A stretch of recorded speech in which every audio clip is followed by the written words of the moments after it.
తెలుగు అమ్మాయి హీరోయిన్‌గా ఆఫర్‌లు దక్కించుకోవడం కష్టం అనుకున్న సమయంలో బాలీవుడ్, టాలీవుడ్, కోలీవుడ్‌లోనూ సినిమాలు చేసి నటిగా తాను నిరూపించుకుంటూ ముద్దుగుమ్మ శోభితా ధుళిపాల.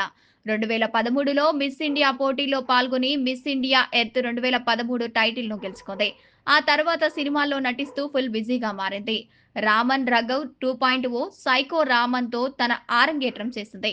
తెలుగు, తమిళ, హిందీ భాషల్లో నటిస్తూ తనకంటే ప్రత్యేక గుర్తింపును దక్కించుకుంది. ఇదే సమయంలో హీరో నాగచైతన్యతో ప్రేమాయణం సాగించి మరింత వార్తల్లో నిలిచింది.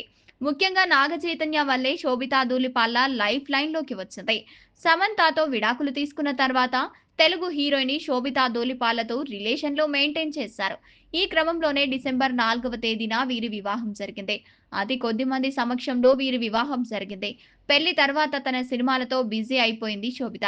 ఇదిలా ఉంటే శోభిత ధూళిపాలకు సంబంధించిన ఓ వార్త నెట్టింట చక్కర్లు కొడుతోంది. శోభితకు ఓ పిచ్చి ఉందట. ఆమె కాస్త టైం దొరికినా ట్రావెల్ చేయడానికి ప్రాధాన్యత ఇస్తుందట. షూటింగ్‌లకు గ్యాప్ దొరికితే చాలు టూర్‌లు ప్లాన్ చేసుకుంటోంది శోభిత.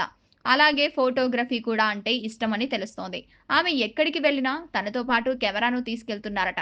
ఎవరికీ తెలియని విషయం ఏమిటంటే ఆమెకు ఫోటోగ్రఫీ స్పెషల్ టాలెంట్ ఉందట. అందుకే ఆమె కెమెరాను ఎప్పుడూ తనతోనే పెట్టుకుంటుందని, దానికి భాగంగానే శోభిత తన సోషల్ మీడియాలో తాజాగా టాలెంట్‌ను బయటపెడుతోంది. కెమెరాతో కూడిన ఫోటోలను షేర్ చేసింది. అయితే శోభితతో ఈ స్పెషల్ టాలెంట్ చూసిన నెటిజన్లు ఆమెతో కష్టమే అని, షూటింగ్ గ్యాప్ దొరికితే టూర్‌లకు ప్లాన్ చేస్తే నాగచైతన్య జేబు ఖాళీ అవ్వడం ఖాయమంటూ సరదాగా కామెంట్లు చేస్తున్నారు. నాగ చైతన్యకు భలే కష్టం వచ్చి పడిందే అంటూ మరికొందరు. ఇక శోభితా ధూళిపాల కెరీర్ విషయానికి వస్తే తెలుగులో గూఢాచారి 2, తమిళంలో వెట్టు 1 సినిమాతో పాటు Made in Heaven, Bard of Blood అనే వెబ్ సిరీస్‌లో అమ్మడు నటిస్తోంది.